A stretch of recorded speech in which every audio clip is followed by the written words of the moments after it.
Hey guys, Michael here. And anyways, I have a special guest here. I have with me JP Sears. Love this guy to death. Some of his videos made me laugh quite a bit. Like you guys have probably seen his ultra spiritual videos. And there's a few other serious videos. He likes to communicate through humor and also, some seriousness. Anyways, welcome to the show, JP. Thank you, Michael, for inviting me on to your corner of the internet and YouTube. And hello to all you lovely viewers and friends of Michael's. Yeah. Anyways, to start off today, the one thing I find a lot in spirituality is like there seems to be a lot of people that like once they get these like these abilities or like are able to sense the environment around them, they sometimes seem to get a little high on the pedestal and such. And I try to bring them down to like a bit more grounded and practical levels where people can relate to them. Like what have you done like in seeing in your own life that helps bring people back down to the human level, JP? Yeah. Well, one of the things I've seen in my life is I let myself go up there on the high horse for a while, thinking, you know what, I am better than other people. I meditate, they don't, or I meditate longer than them, or whatever they do, I'm gonna do it better, and I'll be more, my term, ultra spiritual than them. So, honestly, for me personally, I did have to lose myself for a little while, and I'm also incredibly grateful for the awareness that I did lose myself. And I think for some of us, we need to lose ourselves before we can kind of find ourselves and bring ourselves down back to our authentic planet that we live on. So that's just my way of raising my hand and say, yeah, I'm guilty of what we're talking about. And what in my work with myself and clients present day, looking your question more directly in the eyes, I find it incredibly helpful for us to stay very connected to our emotions and our feelings. I think those are energies inside of us that become very convenient for us to detach from. I think they are some of the muck that makes us humans, and our emotions, our feelings, sometimes they're bright and shiny, and boy, that's great, and sometimes they are raw sewage from our perspective. Yet, nonetheless, they are very human. And I think, at least my history, and I think a lot of other people too, got to project myself onto them, is we detach from them. We want to become something more than being a human, and part of that might just be we're actually looking to escape how we feel being a human. So yeah, I don't know of anything more important than staying connected to our feelings and our emotions. I would definitely agree. Like, there's some people that, for me, like, as soon as it becomes too hard, they let go of the emotional train, so to speak, and they kind of let go all their feelings. Like, I've heard some stories and I've seen a couple where, like, for example, there was this woman, she, like, had, like, a very long message on her phone. When you're waiting to hear the message, she has like love and blessings, and it's like, and it went on for like the next minute, and then you're like, please let it be the message. You're like, okay. Or another one was like I know some people like they get so caught up in the energetic feeling that they don't come back down to their real emotions where people are dwelling, Hmm. and like they say I love you so much, but what does that even mean if there's no actual understanding to other people? Like seen that quite a bit. They don't try to understand them. They don't try to interact with them in their lives. And have you had any personal experiences with that? Sure. Yeah, and I think some of us would listen to those messages, oh, love and light, and not that there's anything wrong with that. Yet I think what we get curious about is, does that person, whether they're someone else or ourselves, is that authentic? And it's relatively easy to smell out when it's not authentic. Is that connected to the earth, if you will? Hmm. And the facade of always portraying the unconditional lover is it's great in theory, yet Hmm. how authentic is it? Well, for me, it's important to embrace the fact, yeah, we are human, and as long as I am a human, I will have a judgmental mind. I will have my relative mind. There's no way I can uh, outrun that. I can deny it and pretend it's not there. I can actually I can believe it's not there. It doesn't mean that it goes anywhere. So, I find that a little bit interesting, and some of us, we just need to do that for a while. And when it comes to, love, and I'm talking about real love, whatever that is, not the airy fairy verbiage of love as you mentioned much on the Yeah. voicemail, but real love, I believe, has a paradox to it where we need to experience conflict in order to facilitate love. And I'm not conflict, not necessarily talking about getting in barroom brawls with people, but I'm talking about being real with people.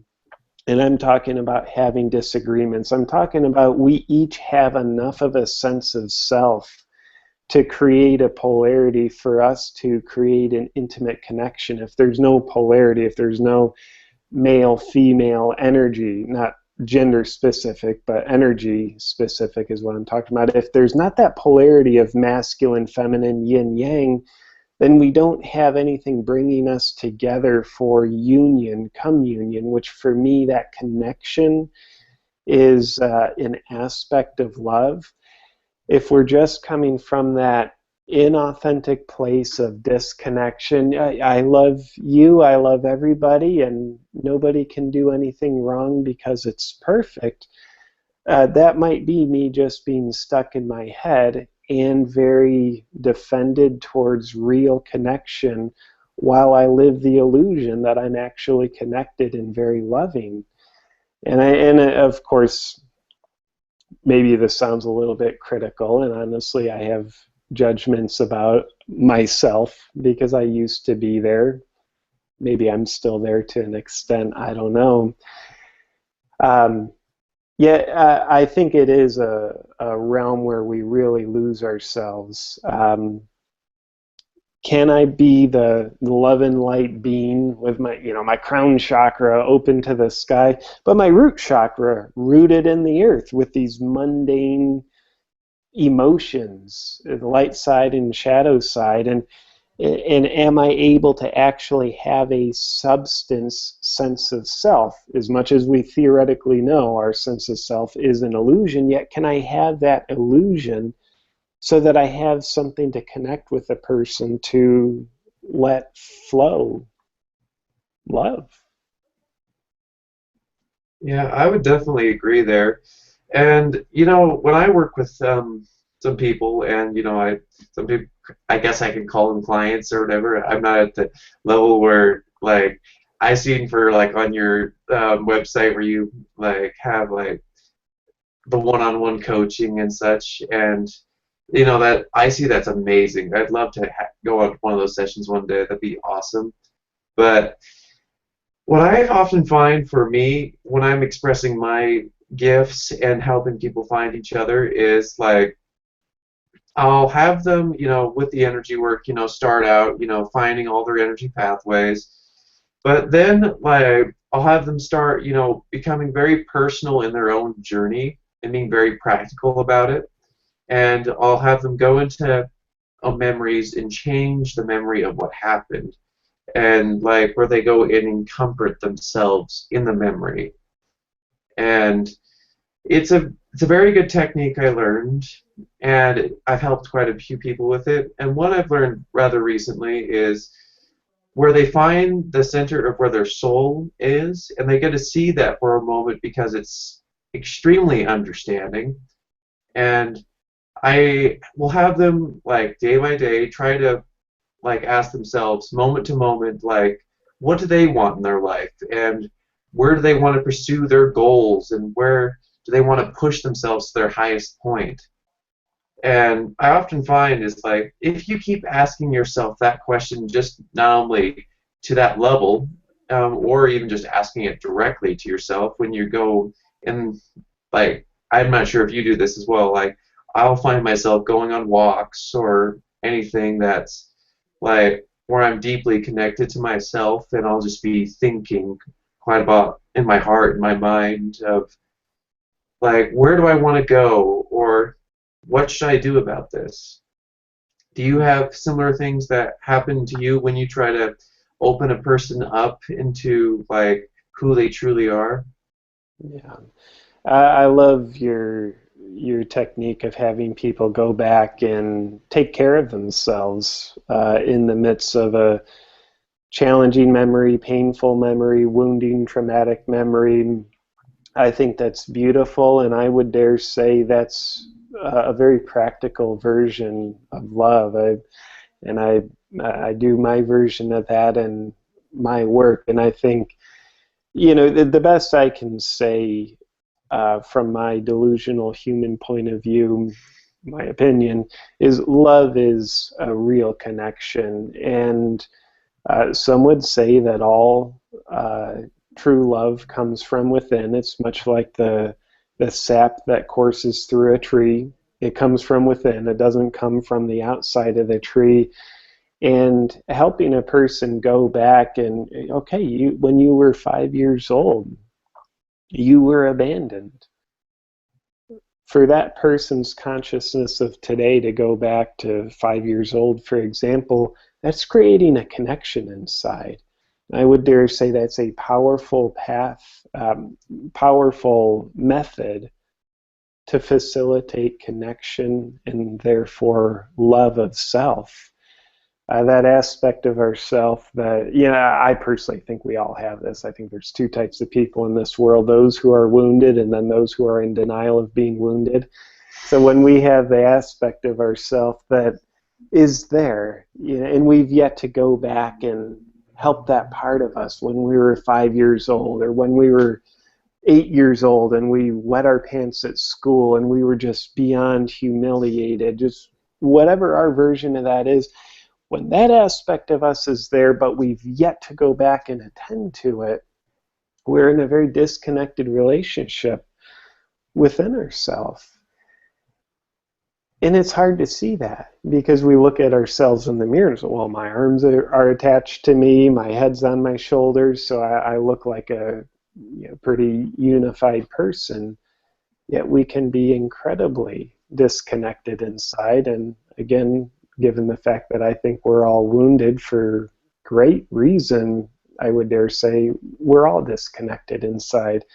The question is, how much have I created reconnection within myself to allow some authentic love to flow within me? And therefore, can I offer that to other people? And I love the kind of the little drama you played out there with the voicemail message of love and light example. For all the listeners, if you've had someone cross your path in your life like that, I think we probably all have, and just ask ourselves, well, how connected do I feel to that person? And I'm not talking about like how comfortable or how unthreatened you feel. I mean, they're not that at all, but genuinely, how connected do you feel to that person? My answer, not to bias everybody, but my answer is, not very connected at all. And that would probably mean one of two things, or maybe both. Possibility number one is that person isn't connected to themselves. Their inner child who's got these uncomfortable, raw sewage-like emotions. They're disconnected inside themselves. Therefore, that's what they can offer the outside world. And spiritual vernacular can be a very convenient justification to hide the dysfunction that drives that disconnection. In other words, we replace or we throw a veil over our disconnection, and the veil looks like connection. But the question is, does it feel like that to us? And then I think possibility number two is, oh boy, I don't feel very connected at all to them. Well, who knows what's going on inside of them? Possibility number one looks at that, but possibility two is, if I don't feel connected to them, that might mean I'm pretty disconnected inside of myself. So what's my version of how Michael would take me deep inside of myself so that I can help the part of me in a memory that feels alone, disconnected, overwhelmed? And then possibility number three is perhaps both are happening.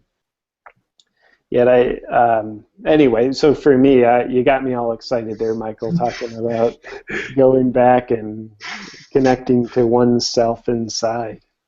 Yeah. And, you know, the hardest thing I have to say is, like, especially when we go back during those times, is like, you see, I'm trying to avoid the light here. Go towards the light. Yeah. Ah.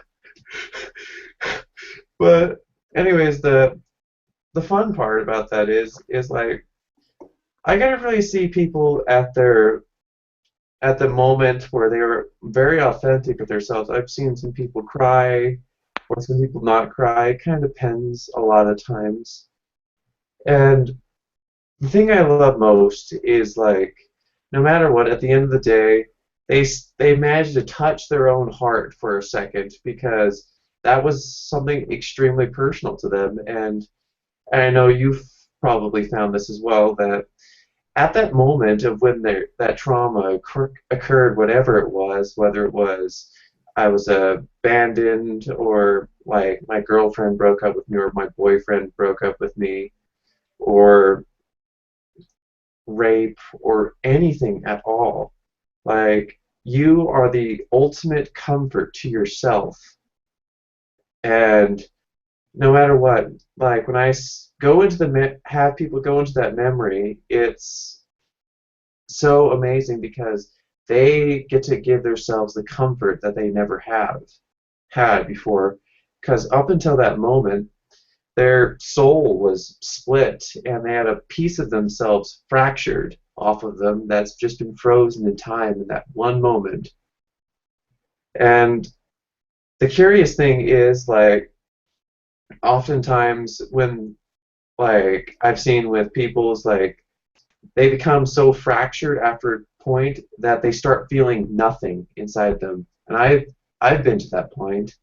It's not a fun point, and you do anything to feel anything at all, and it gets really hard. Like, there was a time in my life I had, like, several relationships that ended awful. Like, one after the other, I kind of began to feel like, am I ever lovable? Is the real Michael going to ever have something out there? And I tried to put myself out there as much as I could, but, some people might tell me, like, hey, you'll find somebody, or hey, things will be all right. And it's like, after a while, you tell yourself that, but on the level when you're still visiting with yourself at that moment, you still find it hard to believe, because of all that going on at that moment. And for me, that took me quite a bit of time to transform and evolve it into something where I could, like, say, hey, if that person isn't willing to be in my life anymore, It's like they weren't for me. But what would you say would help people the most that are going through something, maybe not exactly like that, but something where they're still in the very much the moment? That's Mhm. usually very relatable. Yeah, good question. When we're in the overwhelm of the moment, I think the best we can do is uh, uh, well, be there for ourselves. That's being redundant with your question, but then I'd have to, how do we be there for ourselves? The best I can say is validate our feelings. When we're overwhelmed, I'm overwhelmed because someone broke up with me or whatever it is, and the heat of the moment that you're talking about, Hmm. in those moments, I like to consider we go into the mindset of a child. We feel helpless, we feel overwhelmed. Yeah, we might still have the body of an adult, but we become a child inside. So then we'd have to ask, okay, if I had a child, external child, and they were upset, someone just beat them up on the playground, and they're traumatized, what would be the most helpful, supportive thing for me to do for that child? And the best I can say is validate their feelings. And of course, hold a safe space that's analogous usually to our arms around the child, no matter how upset they are, how sad they are, afraid they are, ashamed they are, no matter how angry they are. We want to validate their feelings. Dear child, you are rageful, upset, and you're allowed to be. We're not going to disconnect from the child just because they're feeling fear and it's being expressed as anger, or no matter how ashamed the child feels. We don't want to disconnect from them because we don't want to suffer about their suffering. So we want to be very attentive to the child's feelings. They say, I'm sad, and we say, you're allowed to be sad. Please tell me more. So if we can pull even a little bit of that into ourself, we have kind of the observer consciousness that looks at the participant consciousness inside of us, where our first person participant says, I was just broken up with. I feel lonely. I feel unwanted. I feel unlovable. And I feel hopeless. I feel like nothing's ever going to go my way. Nobody's ever going to love me, says the participant in us. And if we bring in the old proverbial observer consciousness, where another part of us looks at the hurt part of us and says, you're allowed to feel sad. You're allowed to be angry. You're allowed to feel all those things. Let me be here with you so you don't have to feel those all by yourself. We need a part of us to say, it's healthy to feel unhealthy things. Left unto our own reactive participant self, we tend to feel shame about painful emotions. So we'll contract, try and cover them up. And I do believe that does the opposite of helping us. The illusion is we feel a little bit better the more we can contract and hide them, because the energy of our emotion, it's no longer in motion. We strangulate it, we freeze it, so the energy is there, but because it's not in motion, we don't have the sensation of it. So when we can be the supporter of ourself and simply be there to validate our own emotions, the uncomfortable energy of the emotion gets to stay in motion. It gets to keep circulating so that it can, in its time, digest, metabolize, and transform. Um, and that's a challenge. Yet I think it's a challenge we're called to. If we can do it for ourselves in the moment, wonderful. Hmm.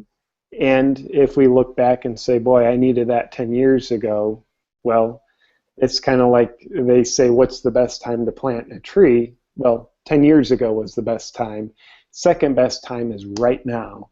So if we need to go second best time, 10 years ago I went through this and help validate our emotions, look at that aspect of ourself in the memory like it's a child, even though it might be in an adult's body.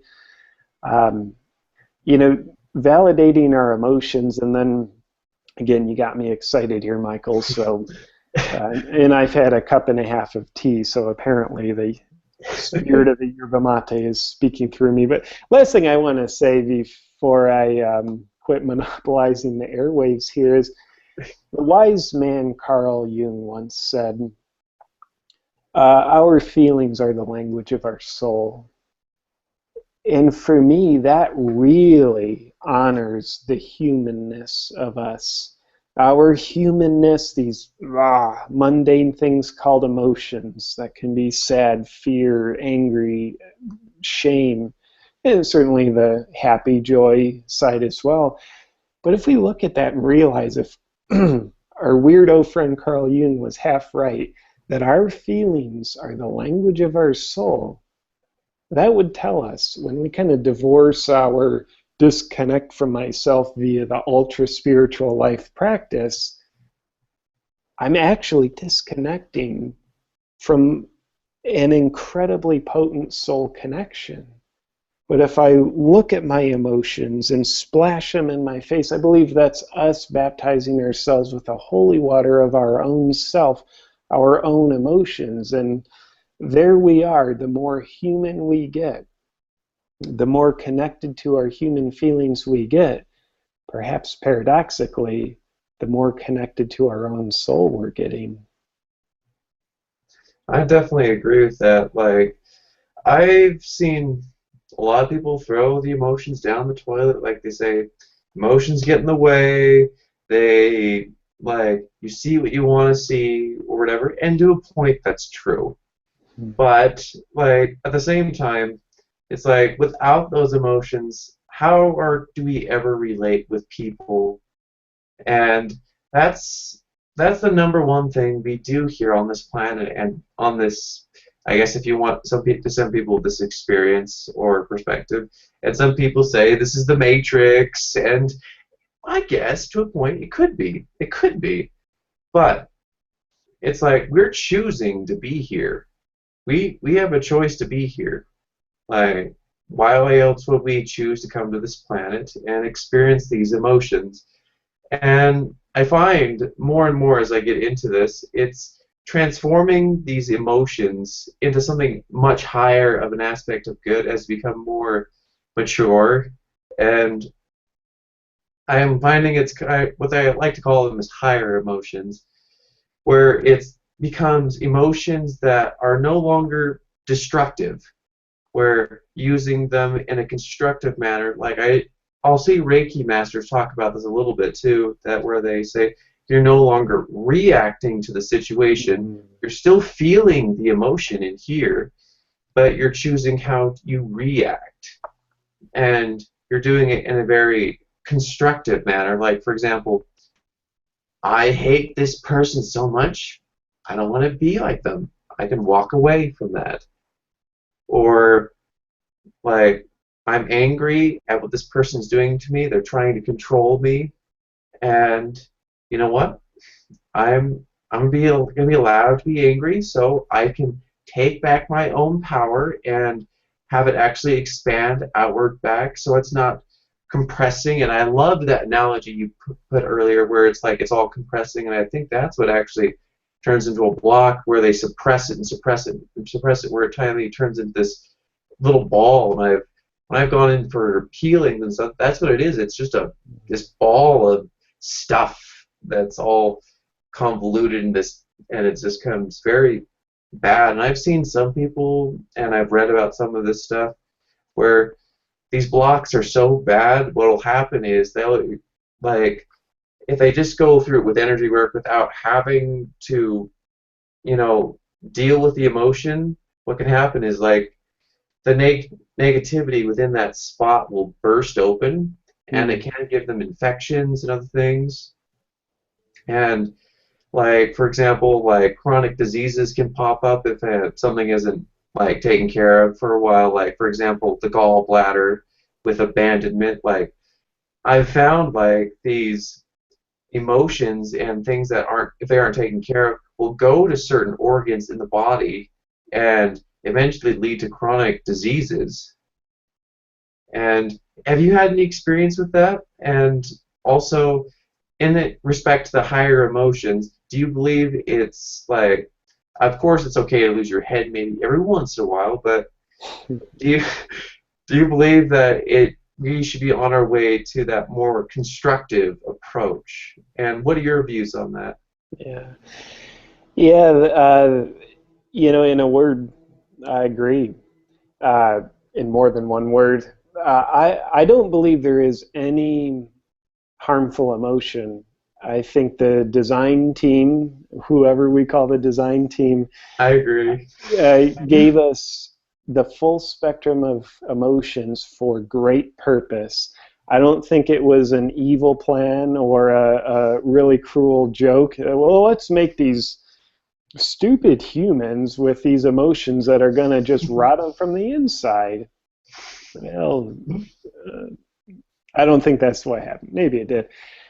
Uh, but just like you said, Michael, I think it's how we react to our emotions that has the potential to create harm or healing. And, the reaction to the emotions being uh, uh, one, resistance. So I have an emotional sensation. Instead of feeling it, I resist it. So I strangulate it and I become emotionally constipated. So that reaction is where the unhealthiness comes into play. And a lot of ways we strangulate our emotions reactively, where we do it and we don't even know we do it, is we'll oftentimes get an emotional charge about an emotion. So I get angry, then I get angry at myself for being angry. And that anger at my anger is the emotional force, ironically, constricting my emotions. Or I feel ashamed and then I get ashamed of my shame. Or I'm angry and I get ashamed that I'm angry. Or I'm afraid and now I'm ashamed that I'm afraid. So a lot of this, in my experience, has to do with when we were kids in our formative years, hence how our energy pathways were formed to an extent through our formative years, how we'd experience our parents to react or respond to our emotions tends to be a very powerful influence on how we respond or react to our own emotions. So, when I was personally, when I was a boy, in general, if I'd go to mom or dad and say, I'm afraid, they'd say, don't be afraid. So I learned to be afraid of being afraid because I got invalidated when I would say, hey, I'm afraid. Don't get me started if I got angry. If I got angry, imagine a 5-year-old little redhead getting angry. Like, what's he gonna do? But he's angry. He's upset. Maybe I'm yelling. Maybe I'm crying. I'm doing something that's actually healthy and natural. Yeah, how my parents reacted to it, especially my dad, he would get 10 times as angry at me when I got angry. And, he's big, strong, powerful. I'm only 5 years old. He's very loud. So I learned to get very angry at my anger, to replicate how I experienced my father to react to my anger. So those are patterns here in our adult life that we need to unwind. Those are reactive patterns. How can we bring in a responsive consciousness where we get angry instead of having the old reactive, get angry at my anger program that just constricts it happen? I would agree. How can we bring in something of a higher consciousness? And for me, a higher consciousness in this case simply means a more accepting, allowing consciousness. I am angry, and that's okay. And that doesn't mean I need to be calm, angry. I mean, I might need to shake. I might need to yell. I might need to scream into a pillow. Or you might need to cry. That was a pretty natural reaction for me. It's like I'd get so angry that tears would start to form, and I always, as a child, I always hated that. Like I would always feel like, oh, I don't want to cry. This feels like the wrong thing. Absolutely. And for me too, and I think looking back now, like, why was I so afraid of crying? And I think what it meant to me is I perceived myself to be invalidated when I cried. I perceived that mom or dad would either look at me and think or act out a sense of like I'm wrong for crying. Mhm. Did they really do that or not? I don't know. It was my Mhm. perception. So it's like that, I remember, was it probably about 2 months ago? I'm in the movie theater and I saw the movie American Sniper, Mhm. and all like propaganda and weird stuff aside, all those political opinions. At the end of the movie, it is just damn sad. And there I am in the movie theater. I'm with my girlfriend, and there's, it's full movie theater. And I had this tremendous urge to cry in the movie theater. And boy, I'll tell you, I caught myself taking so much energy to resist my crying. And it's, I hate to say it, it was so natural for me to resist my crying because I was afraid. I was afraid of being invalidated by these people around me. In truth, I think what I was really afraid of is re experiencing what it was like to be a kid and being shamed for crying. Oh, you crybaby. And so in other words, I still catch myself to this day, like, yeah, I run those constrictive programs against my emotions. And, when you take something that naturally, the wisdom of life wants it to be in motion, our emotions, and we strangulate them, we constipate them. You bring up the idea of chronic disease. Absolutely. It's like you look at a body of water, let's say it's a pond. If there's no movement in the water of that pond, before too long, it starts to get very scummy. And so it is with us. And a lot of us know, like, if you're physically constipated in your digestive system, that's one of the most horrendous things on our health. Well, maybe it's times 10 when we're constipated in our emotional digestive system. Much like our poop inside of us, it's very healthy and natural as long as it keeps flowing. Yet, if we constrict that, if we constrict our emotional butt muscles, if you will, and don't let it flow, there it is rotting. There the water in nature is scumming over. It's rotting because it doesn't have the life-giving motion that it needs. Yeah, and it's kind of interesting you say that too, because the have you seen like any like things where like the emotion, like if it's a very specific one, that they do start to have these problems, like these chronic diseases within people? Like, have you seen that where it's not been cleared for many, many years, and then it starts to really cause havoc on their body on a physical level? Sure. In my experience of like, well, how do I know or how do I get a pretty decent idea that the chronic pain or issue is being caused by the emotional constipation is by watching the chronic issue improve once the person's circulating their emotions again, where they watch their knee pain go away or their back pain go away, or whatever the issue is start to improve. And the variable that's changing is they're becoming more emotionally connected, vulnerable, feeling their feelings. And to me, there's a paradox there when we look at, okay, they're getting better. That's good.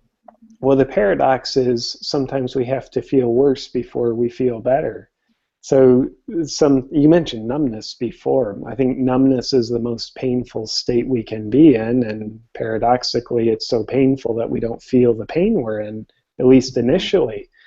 So when we're numb, that means we're very emotionally constipated. At least some of our emotions are, maybe very selective ones attached to specific memories. So when people come in with their emotional holding patterns, wherever it is in their body, and they start to heal, it means now they're feeling what they were previously numb to. So let's just say it's shame. When they go from their shame being numb because it's just frozen, and now the shame starts to circulate, which is good. You can't digest it unless it's circulating. Well, now they feel their shame.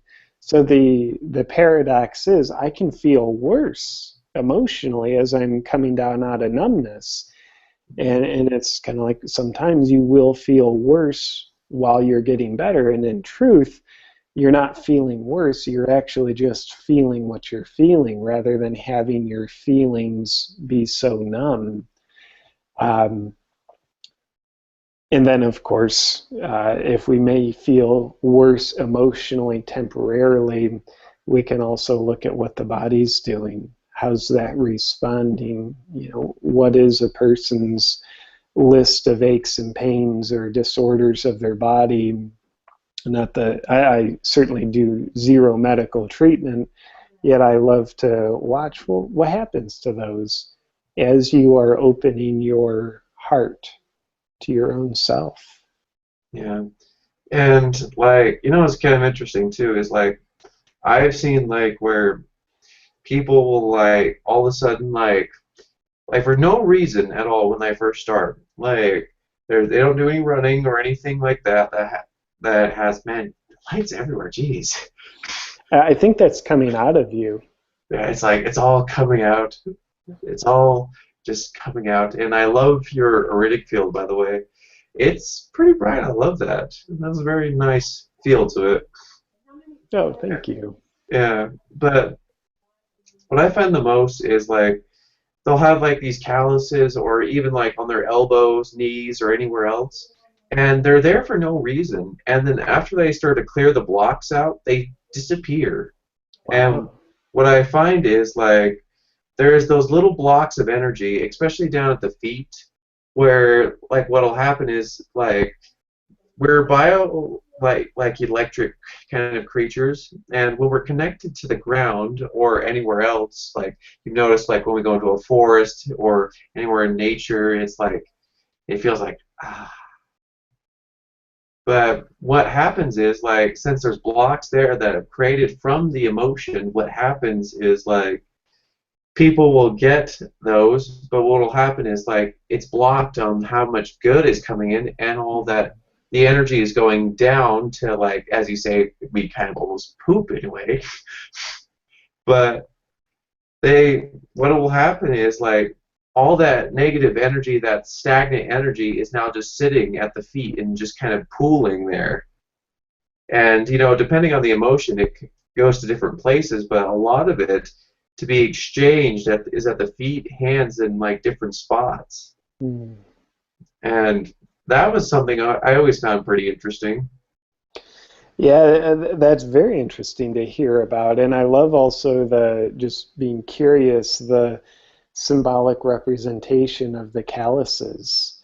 You know, how before the person starts going into their emotions and you guide them there, how the calluses may symbolically kind of represent the proverbial, the thick skin, the not feeling what you're feeling, decreasing sensitivity. So it's pretty interesting how it shows up that way, and I would dare say very aware of you to see how it shows up and see how that correlates.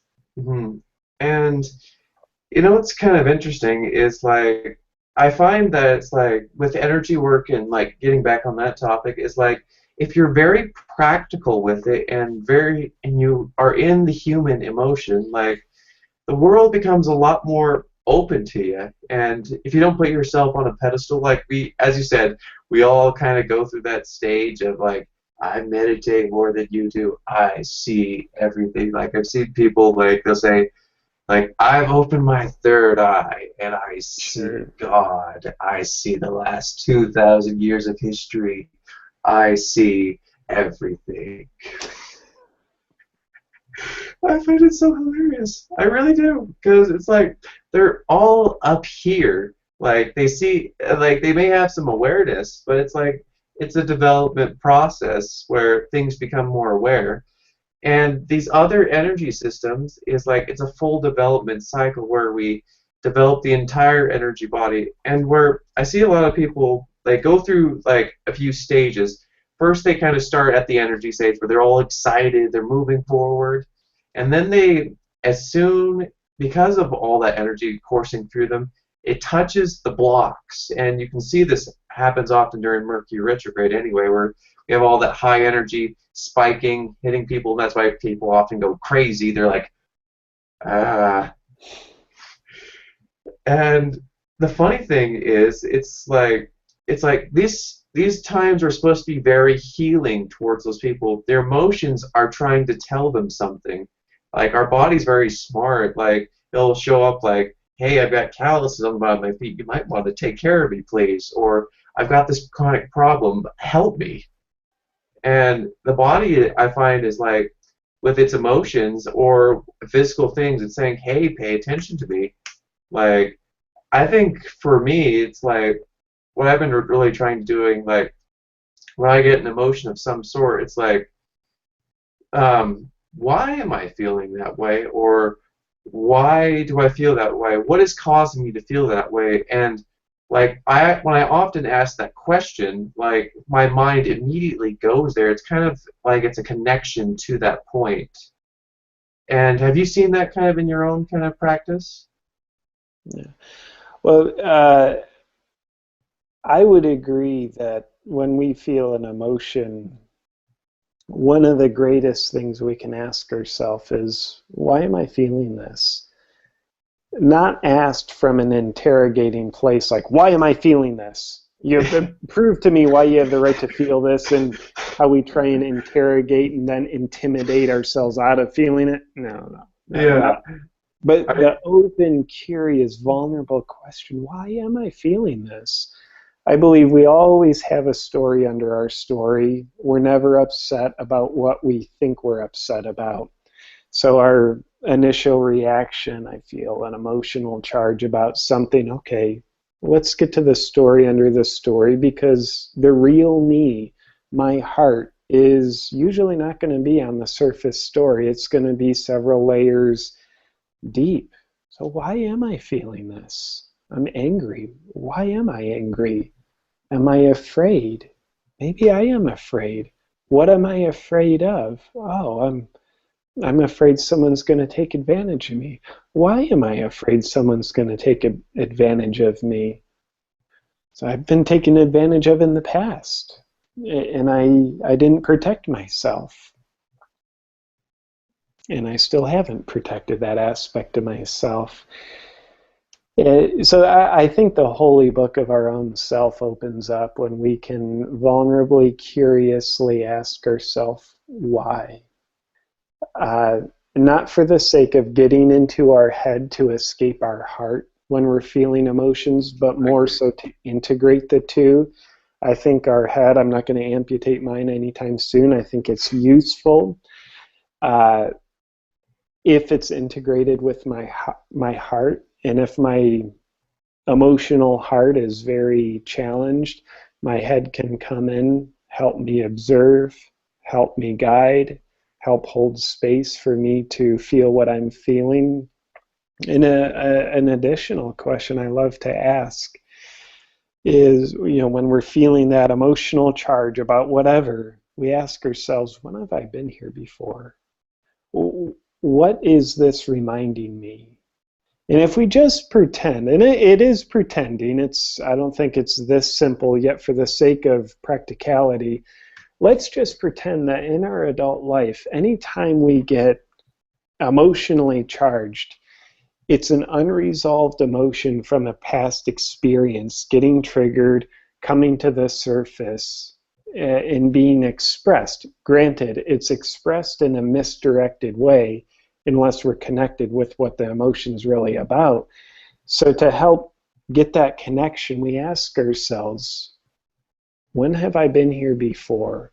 What is this experience present day reminding me of that might actually be from an unresolved past experience? And some of us would say, well, I don't have any unresolved past experiences. Mm-hmm. And what I actually hear those people say is, I'm not aware of my unresolved past experiences, hence they're still unresolved. Hence, I think I don't have any because they're so unresolved, I'm not even aware of them yet. I agree. It kind of is at a very suppressing level where it's like the memory is like it's almost gone. It's just below the surface. All you have to do is just kind of ask the question, so to speak, to bring it back above the surface. Yeah. Absolutely. From my point of view, there is always more that we don't know about ourselves than what we do know about ourselves. And that's very scary to our human ego, makes us feel out of control to believe there's far more to us that we're not aware of compared to what we are aware of. And that's maybe a very wide, enlivening smile to our soul while our ego shivers, who knows?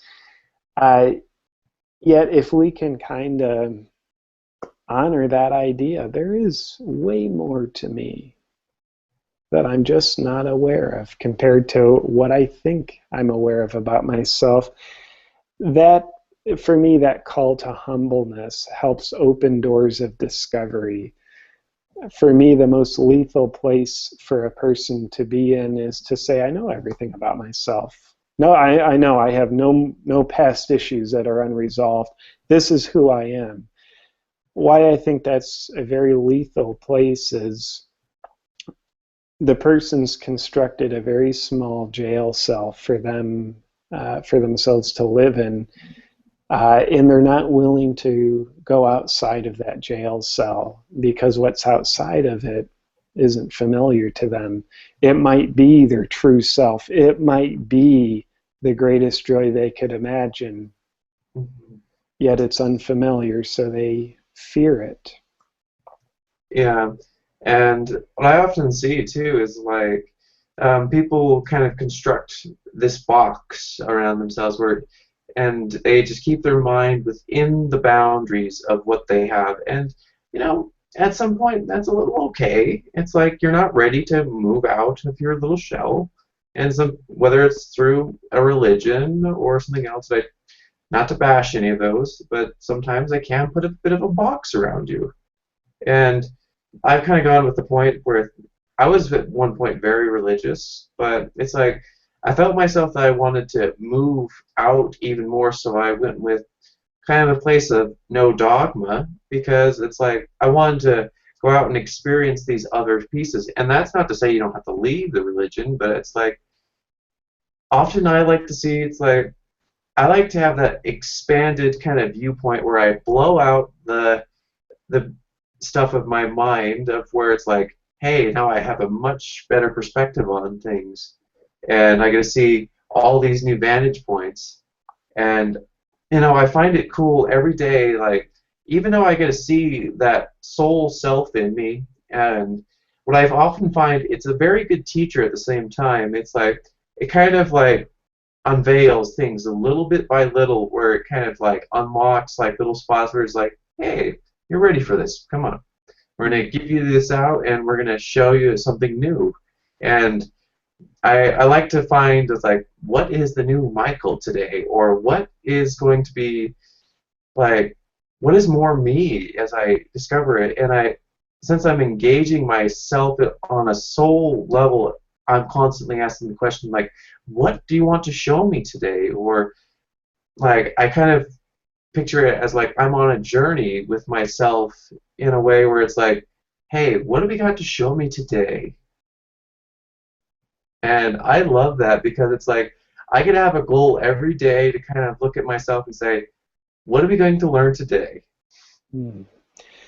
My version of that, I have a note written on my desk, and I've actually had the same note for probably a couple years. I'm not sure if you can read it. It's Yeah, faded. It says, "What wants to live through me?" And I think it's actually uh, the same intention with what you just said, is just sort of the verbiage that really connects with me. And yeah, what wants to live through me today? And on my best of days, I'll allow it. And for me to allow what wants to live through me, from my soul, bringing it into my human experience, I have to be willing to not just live inside that box. Because what's that box you mentioned, all that has, the only room inside of that is for what has been. That's all there's room for. There's no room for what is or what will be. So yeah, for me, you bring up, it's kind of like the wisdom of insecurity. The more we can allow ourselves to feel insecure, the more we grow and expand. It's just like a blossoming flower. Uh, it's very risky for the flower consciousness to expand. It's opening up, it's vulnerable, it's going beyond the limits of its safe kind of cocooned, what do they call that, in the bud. yeah, But the life that wants to live through the flower, it goes through its insecurity, and the more it opens up and expands by getting more and more insecure, because heck, stuff could happen when it's opened up. It could be harmed. And it also is simultaneously what opens the flower up to receive the vibrant, life-giving sunlight that it so needs.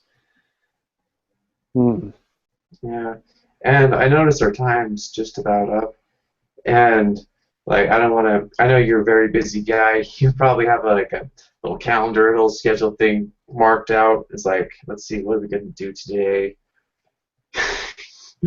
But one thing I'd like to close with, and obviously our other stuff we'll say after that, but it's like, what would be your final recommendation to anyone that wants to find their true self um, on any level, like no matter where they're at? Because I see a lot of times, like, people reach in my line of work that emotional barrier where it becomes so hard to like push past, or not necessarily push past, to transform those areas around them and become so much stronger. As they say, great men and women are forged in the heart of great fires, and when they transform those into something much greater, like you see veterans, like they'll go to other disabled veterans that have had their legs blown up, and they can say, I understand.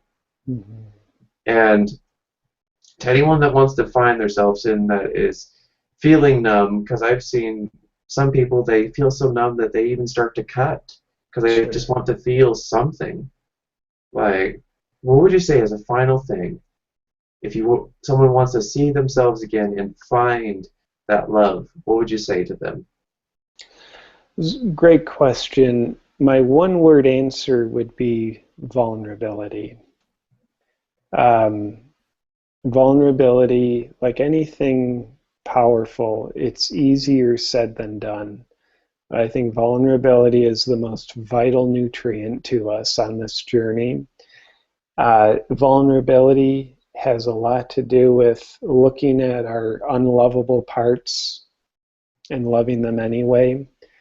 Uh, Love in this case, I think, means feeling, being the turtle that crawls out of its hard protective shell of numbness, disconnection, in being there, vulnerable. I'm exposed. I feel threatened. This feels like a risk. The alternative is I can go back inside my shell that's very safe and protective and it will kill me. But at least I'll be safe and protected while I die by isolation in my shell. Um, and then if I could also be needy enough to add just one more consideration. I know you said just one thing, vulnerability, but one more. I appreciate that. I'd ask people to always consider this question: uh, Who do I think I am, and who do I want to be? Hear your answers, so you can realize who you're not. Who we think we are, we tend to create an opposite polarity called who I want to be, which is usually a direct compensation for our unresolved shadow side. So who do I think I am? Then who do I want to be? And we're somewhere the space in between. So realize that we're neither of those. We're something far greater. And that is the mystery of our own self that I think we're here to self-realize who we really are, not who we think we are or who we want to be, but who we really are. And I think the self-realization of who we are, it's certainly a journey, not a destination. And I don't think we realize our true self through a literal language of English or any other language. I think we realize our true self progressively, in part through the powerful language of feelings. We feel ourselves. So with that said, I hope I can put that on the table. Yeah, I definitely agree. And, you know, I think the most destructive thing that causes the most pain in this world is where people don't get to be themselves. And honestly, that's the saddest thing, to be honest. And it kind of scares me. Like, most of the world, it's like I've seen the statistics, like 90% of sex crimes all caused by abuse, and they didn't get to live that true whoever they were. And it's just all this pain. It's just like it all just turns into this ball of anger, and you see it in prisons. I've even had a few people come talk to me about that where they've been to prison and such, and in some cases they transformed themselves, but they had to be super careful about who they were trusting with. And, I like to say it's like, there's definitely vulnerability. You have to be vulnerable because if you're not, then you never get the chance to be the real you. And just like the song says, for if you heard Nickelback, tomorrow's too late. It's like, yeah, don't waste it. Just like it's like, who would you be today if tomorrow was too late? I love that question. And I would love to have you back, man, if you'd be willing at some point. But I don't know what your schedule is, but I'd be more than willing to have you back here. I love these conversations we have, and and I'll talk to the people that I connected with if they want to see you back and such. And I'll be down in the links below. I've definitely included your YouTube channel and such. But anything to say on that before we head out?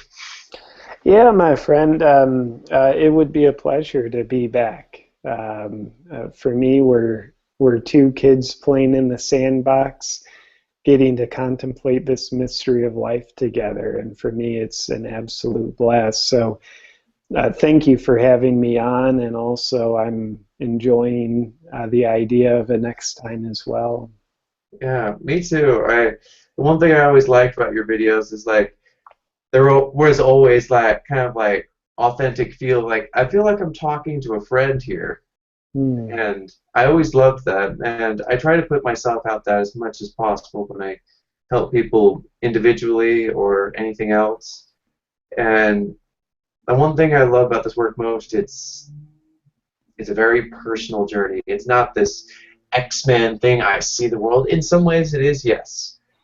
But the one reason I do it most, it's the most personal journey to me, and I climb that stair step every day to discover more about myself and become a healer, because at some point almost any healer I've ever seen has been damaged in some way.